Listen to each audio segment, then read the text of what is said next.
person.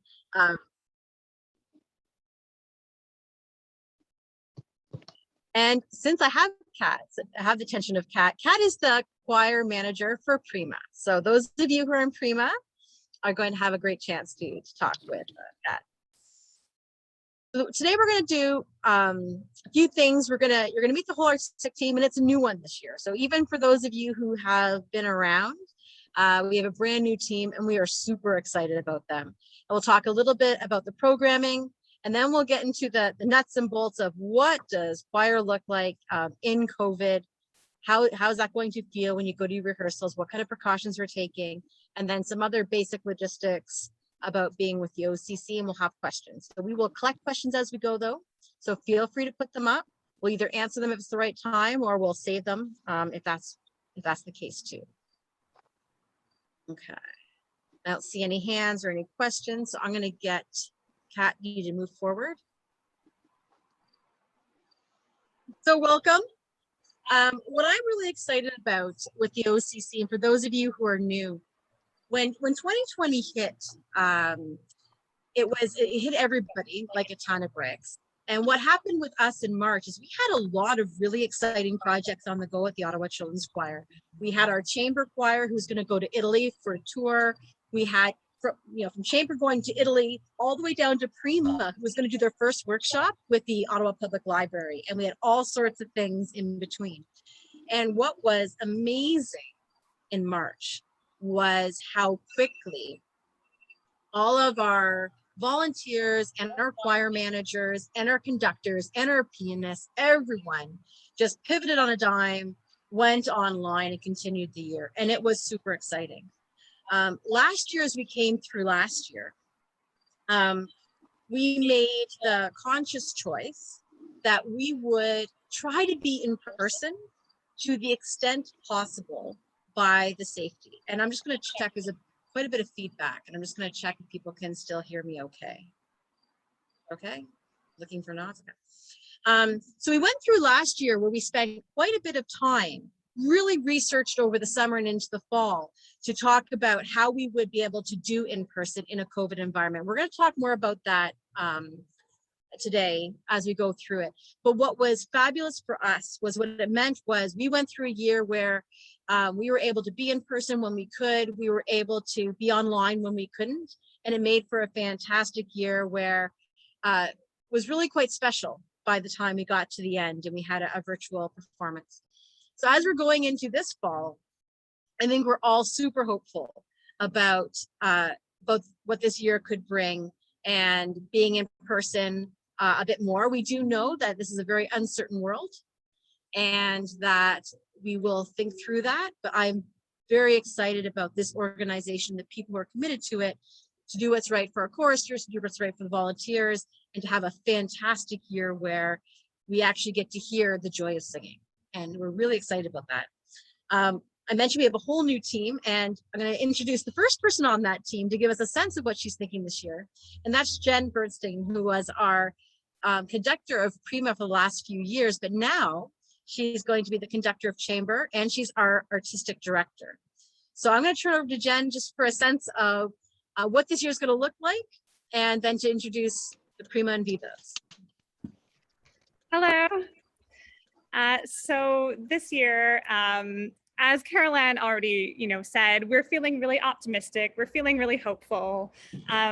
We're planning to be together in person as much as possible because that experience of being in choir is really about being with people, hearing your voice join with other people. And that's something that we're very proud of, the online program that we've had and the online engagement that we've had.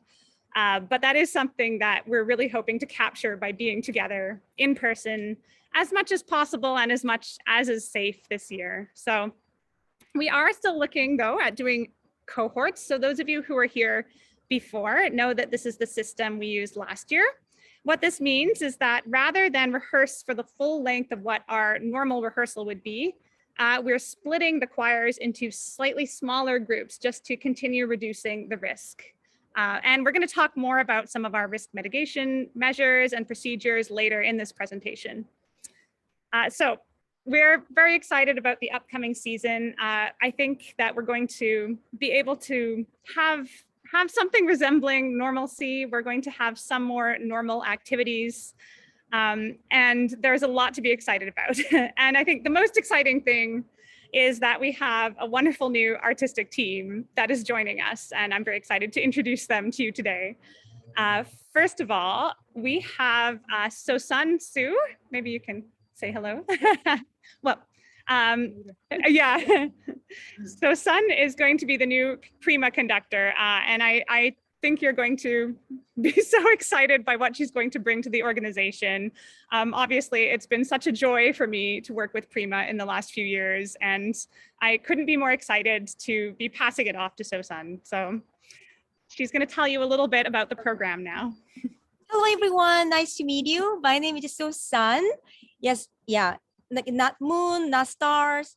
So Sun will be easier. Yeah, will be easy to remember because my certificate has Sun Stephanie Su, but children think Sun is easier than Stephanie. So now I'm using Sun. So yeah, call me Sun easily. I'm really thrilled about this children's choir because I've led the children's choir for more than 10 years. But after I moved to Ottawa like 2 years ago, now I'm working with adult choirs only. So I missed this children's choir, and so I'm really happy. I'm honored to work with OCC, staffs and teams and children's and music. Everyone knows music is good, but I want to share that good things to children. I want to give them a more good, the music's good opportunities and chance with some high quality, the learning and education and fun. Yeah, good. Nice to meet you.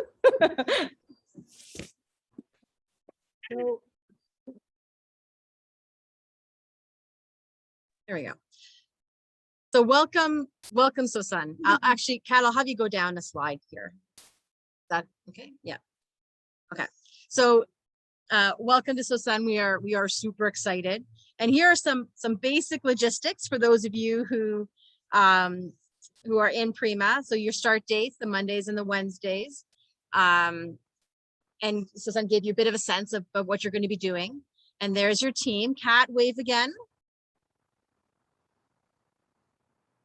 Where's she there? There's Kat. She's your choir manager. She's going to be your go-to person for everything you need to know throughout the year. She's your person at Prima Choir at ottawachildrenschoir.ca. We're going to go on. Oh, perfect. Oh, hello.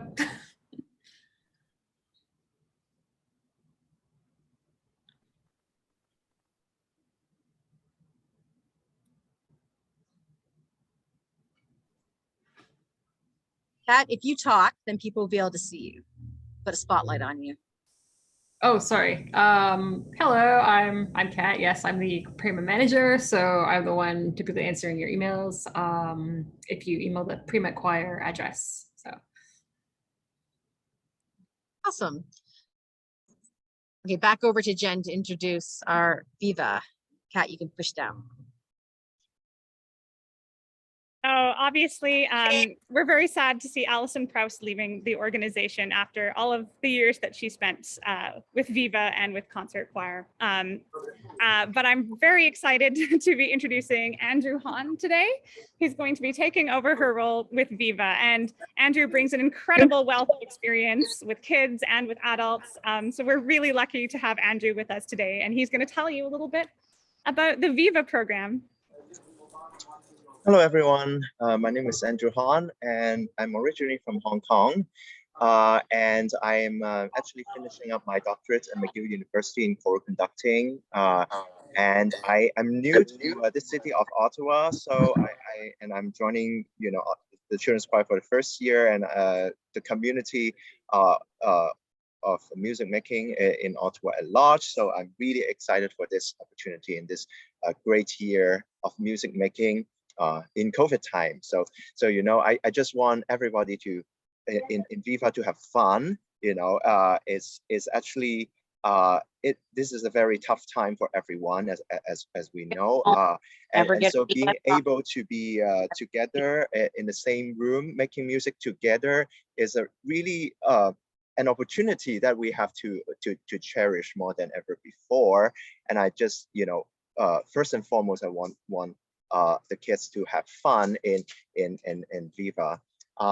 And also because I come from a very diverse background. I'm from Hong Kong, and I've been to many places. I've been to the States, and now I'm in Canada. So I really want to bring a lot of diversity to the group as well. And through programming, music by underrepresented composers and BIPOC composers and women composer, want to bring the diversity to the kids so that they can experience music not only by Bach, Beethoven, Mozart, all those, who are already in the Western canon we so love and are familiar with, but also music from other cultures as well, so that the kids can really experience, different cultures and music by different composers at a young age. So I think that's really important for them. So I'm really looking forward to meeting the kids in Viva, and looking forward for a great year of music making.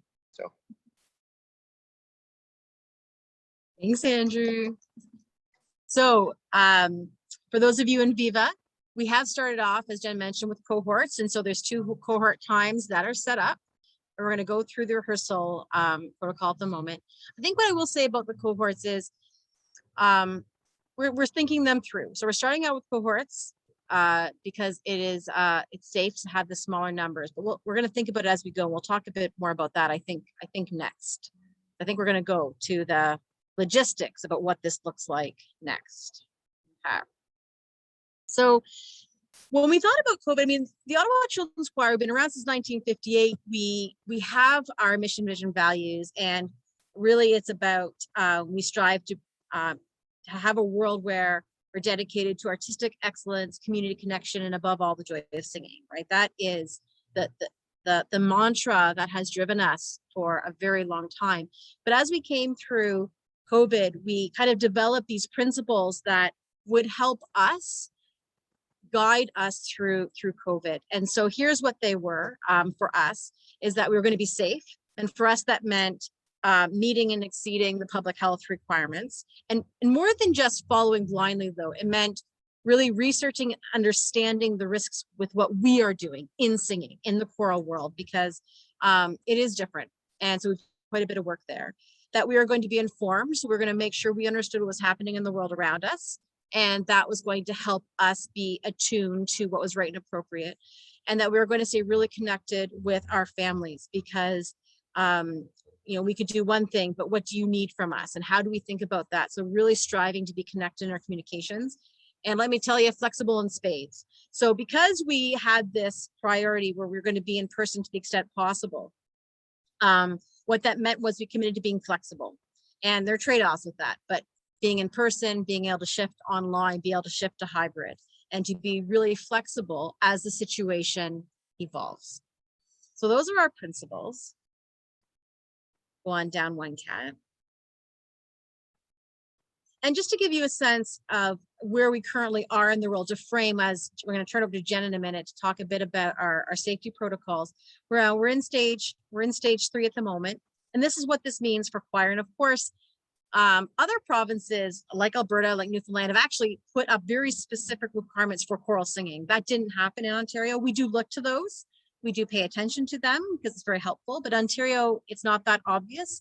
So when you're looking through the buckets, the thing that makes the most sense for us, where we fit, is when we look at recreational classes, learning and education, recreational. It seems it mirrors almost 100% with sports. So whether, depending on where you go, it's the exact same criteria. So we fit more with recreational learning and classes, but it's the exact same as if you're doing competitive hockey or soccer, the same sorts of things. And here are the requirements at a super high level that we would have to meet.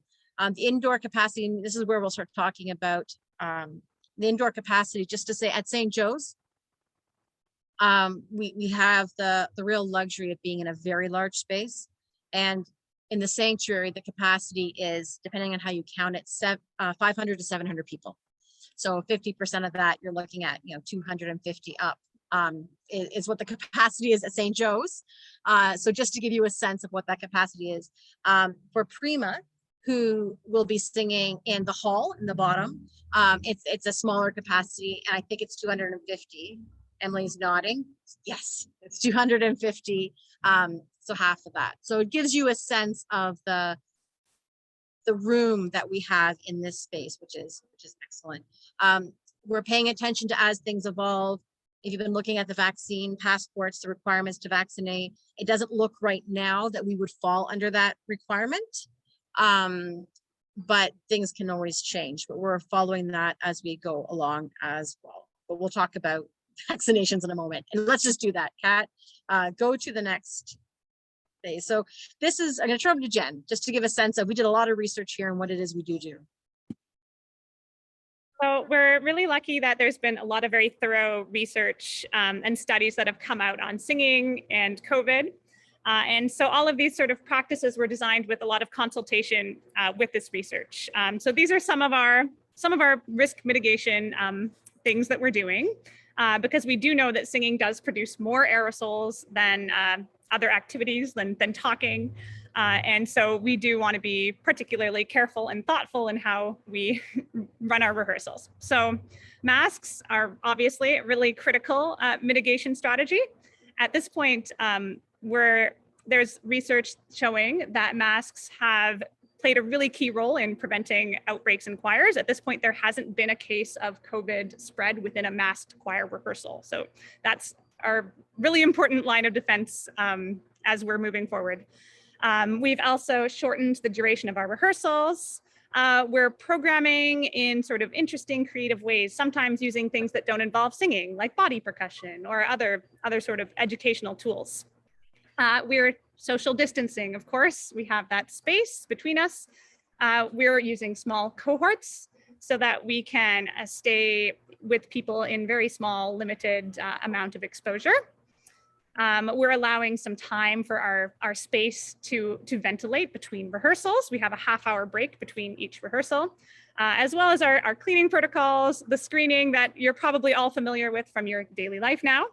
And one new element is that all of the staff and volunteers who will be working in person with your children will be vaccinated. There is a vaccination requirement for anyone who will be working with the children. So yeah, we've taken sort of the guidelines from the government, and we're really striving to exceed those and to create a very, very safe environment to be rehearsing in person. We can move to the next Let's slide. go to the next slide, and we'll just kind of talk a little bit about what that means in practice, and then we'll stop here to kind of open it up for questions around the choirs and around the process. So for those who were here last year, this is the same. Nothing has really changed. So when you think about getting ready for choir, starts the night before. You're going to get an email from your choir manager, and that email is going to say, please, here's the link. Here's the link to the self-check, so you can go through it. If you are, if you're not going to go, please always fill in the survey and tell your choir manager that you won't be attending. And that's really important, because especially in a world where we're trying to manage who's in and who's not, so that we can be proactive with public health, to let people know what happens. But also for our choir managers to plan. Really important that you let us know if you're not coming. You'll see there's chairs set up, and if you're not coming, they might arrange the seating differently, etc. So do your self-check the night before. Let us know if you're not coming. When you arrive for rehearsal, it's really important that we stay on time, because the children will be coming. We want them to stay, keep their social distancing, and they'll be coming in a certain door, and there'll be a choir manager or a parent volunteer there who's going to ask, did you do your safety check? And to confirm that. And if you're not on time, like at some point, everybody will be in, but then we'll close the doors. Okay, so please do be on time. Everybody's going to wear a mask. Sorry, just to go back. Normally, there are people in our rehearsals, and it's really up to the conductors to allow parents to listen or not. But right now, there are no extra people being allowed in rehearsals, because we're trying to keep it, again, as controlled as possible. So parents, you'll be saying goodbye to your children at the door with their choir manager, and then you'll be picking them up at the end. So to be on time is really important. Everybody's wearing a mask, vaccinated or not. And there are no exceptions to this. One of the things that we are doing is if you are in Prima, if you can't make it, we will be recording a session and you will have access to the recording afterwards. If you are in Viva, we are going to be live streaming the one of the two cohorts. And that way, if you're sick, if you have a cough, if you can't make it, you can live stream the rehearsal. Or if you can't wear a mask. Right now, we are not allowing any exceptions to the mask just because of the risks around singing. So the kids are going to come in, they're going to stay distance. There's markings on the floor, which I've now been there for 18 months, and they will find their spot and their seat. There are seats set up, so they have a place to stay, and that's where they will stay for the whole time.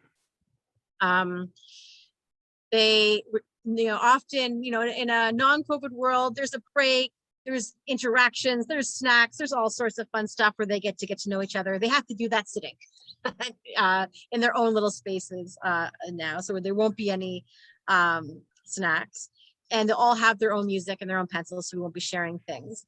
And as always, the choir managers, they know their business. They are there to help everybody have a really good time and to stay safe, and so everybody can have fun. We'll send out, what'll end up happening is you're all going to come in and out a specific door. You will see that from your choir managers. Of course, I don't have this written down. Who's going to tell me? Prima and Viva are going to use the side door, which is the door that comes in off the parking lot. But you'll get that in your package from your choir managers. And why that's important is because we're managing people coming in and out of the church to make sure you don't overlap people, right? Again, to keep people separate and safe. So next slide, Kat, just to give people a picture. If you're in Viva and you're in the sanctuary, this is what it looks like. All those chairs are kind of set up 6 feet apart. And lots of room for folks. If you are in Viva, you will be in the hall. Again, all the chairs will be set up 6 feet, or well, actually this is more than 6 feet, to be honest. I think it's almost more like 8. It's 8 to 10. What's nice about that is the kids get to learn how to use their diaphragm and sing nice and loud. So it is a good experience. So I'm gonna pause there because we just went through a lot very, very fast. So I'm gonna take questions on anything we've talked about so far, whether it's the COVID protocol or whether it's about questions for our conductors.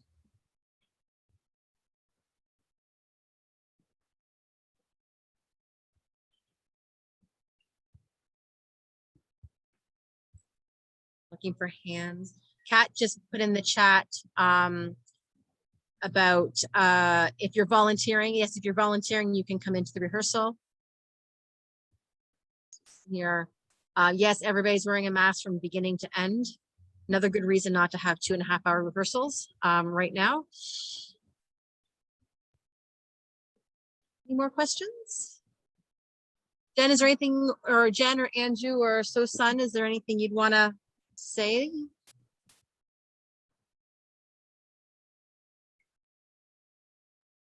All right, we'll keep going then. Please throw your questions up. Okay, next.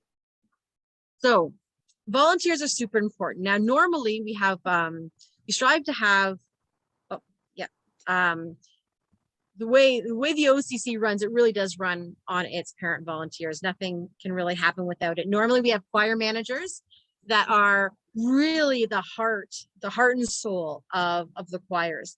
Kat, our choir manager for Prima, yay. We're still looking for a choir manager for Viva. So if you are interested, because you think this is going to be fabulous and you want to be in there all the time to hear your children sing, by all means, reach out to myself, Andrew, Emily, Jen, and we will hook you up. But we're also going to realizing that it's hard to find someone, it's hard to have that kind of dedication, and you're not going to be alone. We want a team. And so we are looking at ways where we can do a sign up, so you can sign up for helping an hour here, an hour there with rehearsals, whether it's being the greeter at the front who's asking, have you done your self check, or whether it's making sure that the children inside are finding their spots, or any of the, or setting up the technical streaming equipment. We will be having a volunteer sign up genie where people can look at when they can be available and when they can do it. I think that beyond being in rehearsals, there's a lot of ways to volunteer at the OCC. The rehearsals are kind of the core right now as we get up and running, but there's a lot that we do that's actually a lot of fun for the volunteers. And you get to meet some really great people. What we would ask for all families is that you really, really try to set yourself a target of 10 hours throughout the season that you would volunteer. And if you kind of set yourself that target, then I know we're going to be able to go through this year. And I think what makes it a bit more challenging this year is we are smaller because of COVID. And so we really do need all of you to kind of be a part of it. And I think you're just really going to love it. I think when I think about myself, as I went through last year, I even held myself very, very firmly to that no outside people allowed in rehearsals. And I really missed that. And there was one day where I was in the back of the church because I had to go into the office, and I was in and I was out. But in that in and out, I got to hear the kids singing for 10 minutes. And I have to tell you, it was in that moment that I realized how important this was. And so it's wonderful. So for those, the benefit, what you get out of being a volunteer is you get to hear these kids doing what they do, and seeing these conductors do what they do, which is pretty phenomenal. So that's your payoff. Looking for more questions? Oh, there is. Yes, go for it. There's a question in the chat about, are there at-home practice expectations? And the answer is yes, even across all of the choirs, including Prima and Viva age groups. This might involve things like listening to a practice track or a pronunciation guide. It also can involve doing some theory homework or things like that. So yeah, there is a weekly at-home part of the rehearsal component, because that weekly practice is going to be important to cultivating the music.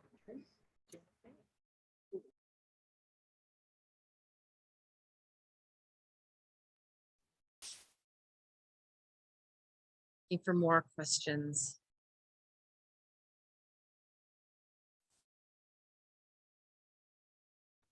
Yeah. Not seeing any more questions. Okay, let's go to the next slide there. We're getting close to the end. I'm going to turn this over to Emily. So Emily Lozier is our general manager, and she is absolutely critical to making sure we all get done what we need to get done. So if you have any questions about logistics, about administration, how do I pay my registration? I need a uniform. I'm not sure what to do about that. Sometimes it's your choir manager, but sometimes it's Emily, and she kind of keeps us all ticking along. So I'm going to turn over to Emily for just this last little bit about some miscellaneous things you need to know. Hello, everyone. So most of you have probably either been messaging with me through email, or I might have called you. We might have had a phone chat by now. So welcome. It's so awesome to have so many people coming to choir this year, and just excited to get back into it.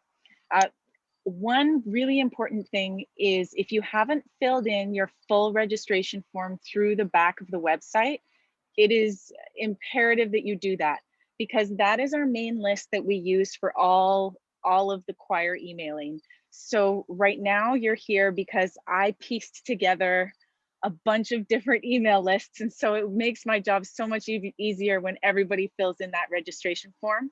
As well, there's some really key points in that registration form, things like our media release, things like letting us know what kind of volunteering and how many hours you can actually put in and what you'd be interested in.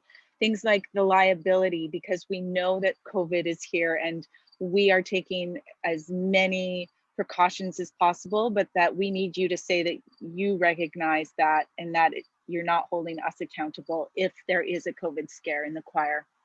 So that's the one thing, is that registration form. So please, please, please fill it in if you have not already. The next thing is withdrawal. So we don't know where things are going. You don't as well.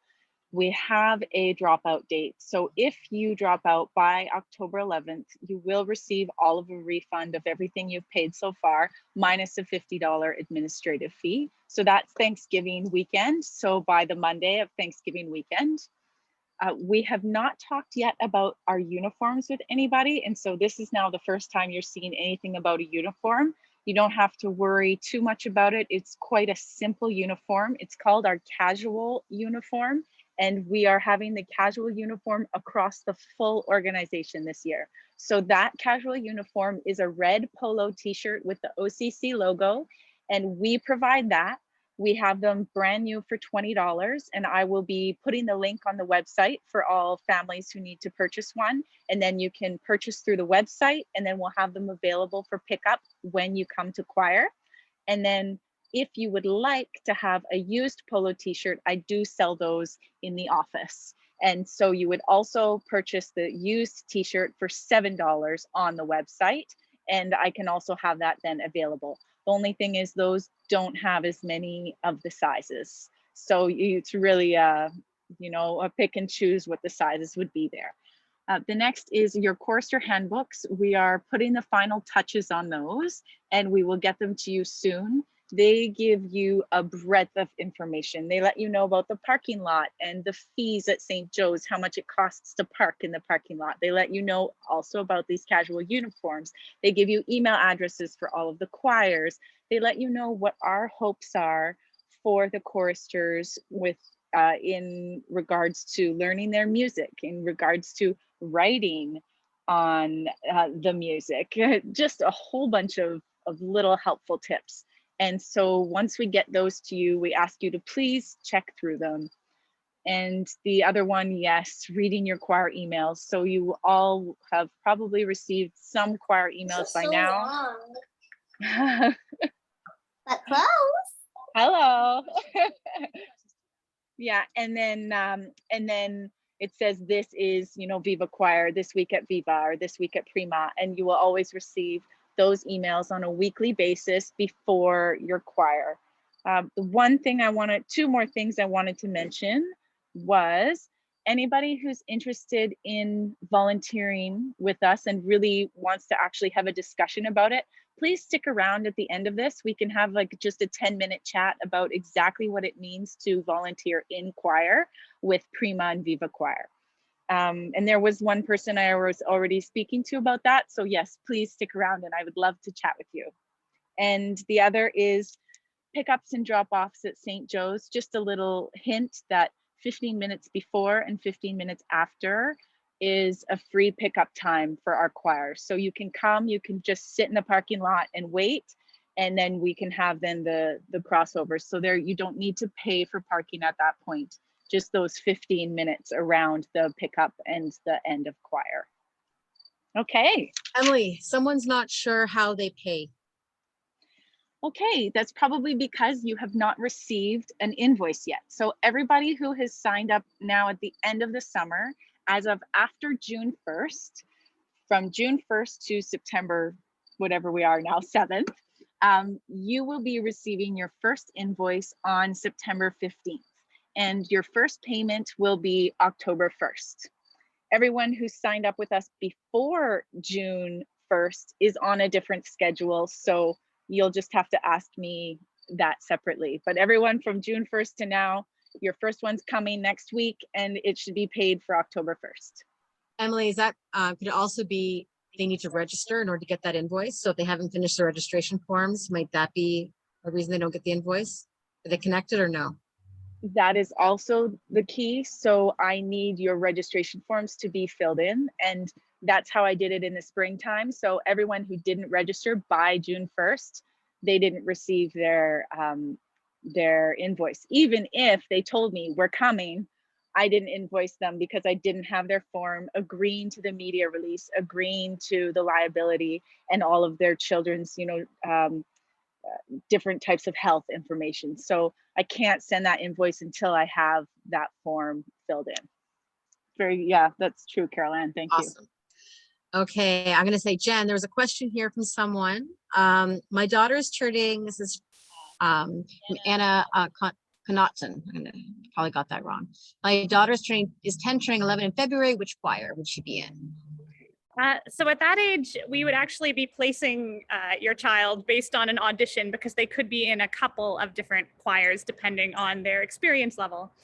It could be going into Viva or into concert choir are the most likely options. I did a quick search. I don't think I see the name of this person on the registration form. So perhaps. Let's see. Yeah, And are you? the audition might be this. Oh, it could be Anna. this Saturday. Yeah. If that's the case, you'll find out on Saturday. Anna, do you, you might want to, we can follow up bilaterally. So if you haven't already been placed, because children, we work on a system where it's a whole year system. So whatever choir you start in, you go through the whole year. So it's about the placement at the beginning of the year. So maybe if you haven't had an audition, if you haven't been placed, then maybe we'll have Emily and Jen reach out to you just to make sure that you're all connected. Did I miss any questions? Are there any?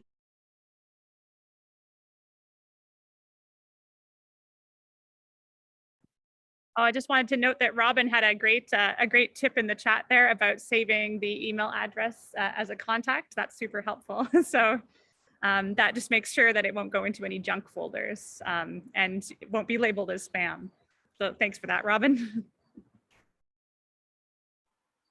And I thought I'd just say out loud just about the uniforms that, yeah, they are for performance only. So whatever your child is wearing to school that day is great for choir.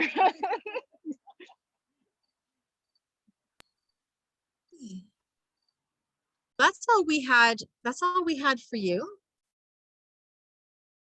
Pat, maybe you can take down the presentation and get a chance to see everybody's face one last time. Are we excited? Are we really excited about the new year? Oh, I'm excited. I am so excited. I also want to say I just want to introduce Michelle Sinclair. So Michelle, give a little wave. Michelle is one of our board members. So she volunteers the board. She'd also been volunteering in the past with chamber choir as well. So super excited to have you come back. Okay. And I believe Michelle is it a Viva or a Prima rep? You have a child in one of those choirs, right? Yeah, I have a child in chamber and also in Prima. Fantastic.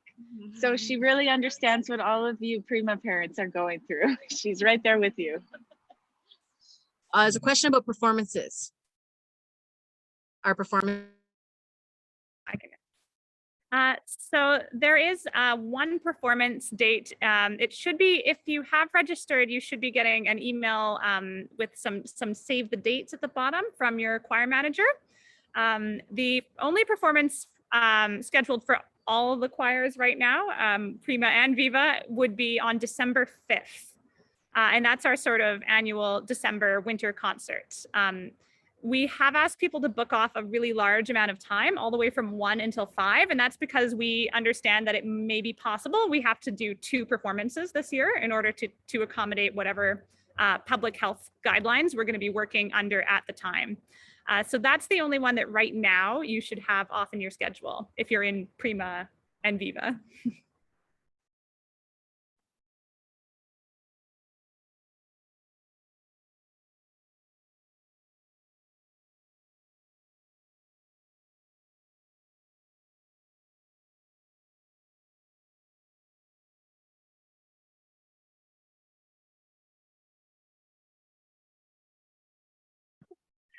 Auditions on Zoom this year. Some of your choristers will already have had this, and if they're in Prima, maybe this is a nice, this is a preview of what you'll be doing to move into Viva next year. I'll ask you to sing a song. We prefer if it's a song that you've maybe sung in choir, if you've already been in choir, but any song is fine, whatever you would like to sing. We'll do a little bit of some singing. I'll sing something and I'll ask you to sing it back to me. I'll clap something and ask you to clap it back for me. And then you have the option of doing some sight reading. So reading a rhythm or singing some notes that you see on the page. And that part's optional because not all of our choristers coming in have the ability to read music yet. We're going to be teaching them that. So that part is if they have some prior experience, then they can also do that part of the audition. It's very, I don't know, very, very short, should be no stress at all, and very fun. Yeah, I have to say all kids are worried about the audition, and each year they have to come back and sing again and re-audition. It's not because they're not welcome back to the choir, it's because their voices change and a different choir might be better for them. But all kids are worried, and in the end, it's lovely, right? The conductors are lovely. They know that the kids are worried. They're thoughtful. It's we do absolutely everything we can to make it a good experience for them. Kat put up a little pro tip here for the newbies about, so in non-COVID times, that Christmas, that December concert, yeah, it is packed to the gills, and the tickets, we run out of tickets. And in 2019, when we did it, it was very clear we were going to have to start running to because that 750 person church gets utterly packed to the gills. Now we don't know what the form will take this year, and so everybody will have to be just have to wait to see what it looks like. But Kat is right, for the performances you do buy tickets, and we highly recommend you buy them quickly. Yeah, but we'll let you know more about what that form will look like as we get closer.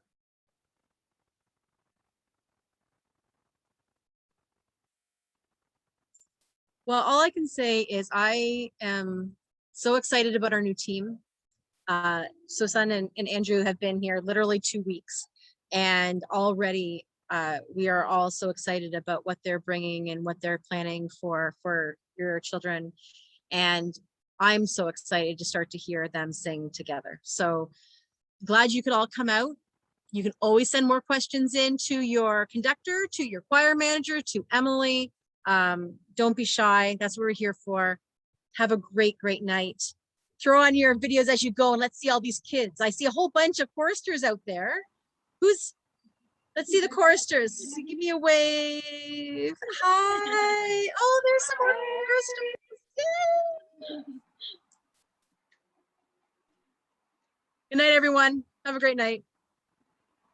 Stick around to chat about the volunteering. By all means, stay if you want to was volunteer. talking with.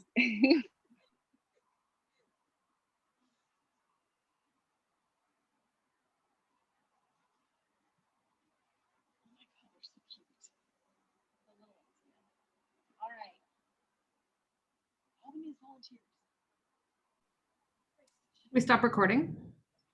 Yes. Thank you, Kat.